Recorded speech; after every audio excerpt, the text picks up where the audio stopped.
Good morning, everybody. On this Friday, right now at 4:30, we are tracking breaking news. A horrific crash involving a semi into a house. And not so fast, why the speed limit is changing on a section of I-5 through Tacoma. New developments this morning on the trade war between the United States and China and why it could soon end. Thanks for joining us this morning. I'm Joyce Taylor. And I'm Jake in for Steve. Let's get to it on this Friday. Rich, how are we looking weather-wise for the weekend? In a word, wet. After a very dry March, we're going to make a little lost time today, or a little lost rain anyway, today on through the weekend. Take a look outside. Actually, the waterfront camera tells the story this morning. Looking pretty wet. Those raindrops sitting there on the lens to start off the day. Out at SeaTac, pretty busy morning out there and wet looking departure deck to begin the day. Doppler radar shows this first little disturbance kind of working its way through. Good news is that steady rain is slowly working its way northward, so you see it's starting to dry out a little bit already in the south sound, so making the switch to off and on showers over the next couple of hours. That won't last too long as there's another round of steady rain headed away by midday. Temperatures upper 40s and low 50s, so pretty mild as you step out the door. Overall, we will be looking for a little bit of a break towards the end of the commute where we'll just have a couple leftover showers, but increasing rain at noontime. That'll be turning to off and on showers and a blustery afternoon today. Temperatures going to peak out in the upper 50s, wet off and on and blustery through the weekend. We'll talk about that coming up. All right, Rich, right off the bat this morning, breaking news out of Spanaway, where overnight a semi-truck plowed into a building. A live look here from the scene.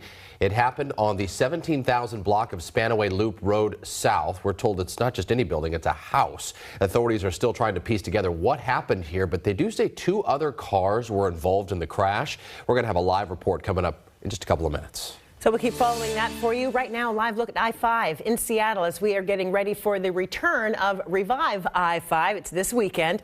Later today, road crews will once again start work to improve the southbound lanes of I-5, this time between Spring Street and South Lucille Street, about a 4-mile stretch. Travelers who use southbound I-5 through downtown Seattle during the late night and early morning hours, you should plan to use alternate routes or expect additional delays. Most of the work should be done overnight and is, of course, weather dependent.